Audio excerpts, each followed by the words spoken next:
It has been a rough last two starts for Mariners pitcher Bryce Miller as he has entered the MLB history books for records that you might not want to hold. So we'll start things off last Tuesday, Miller getting the start for the Mariners in Milwaukee against the Brewers. And really, it wasn't a horrible start. Leading into the bottom of the fifth inning, the Mariners were just trailing 1-0, but Miller lost his stuff. The Brewers scored 5 runs before he was pulled. And that 6-0 deficit when he left the ballgame turned into a 22-0 loss to the Brewers. Then we fast forward to Sunday, Miller getting the start on his birthday, I might add, against the Chicago Cubs in Seattle. And this was a start where the Cubs were teetering towards blowing this thing open. They led 5-2 entering the fifth inning. Miller was in until the Cubs scored another run and he was pulled with a 6-2 deficit.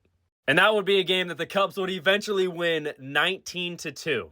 Pretty rough back-to-back starts for Mason Miller. Went just over 4 innings in each of these games. Gave up just 2 hits against the Cubs, but 6 runs on 7 walks, and then we saw the Brewers start.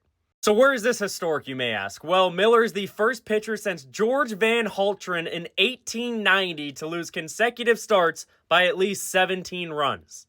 Now, Bryce Miller didn't get much run support in either of these starts. The bullpen really fell off after he left each of these games, but not a record that you want to be a part of if you're Bryce Miller.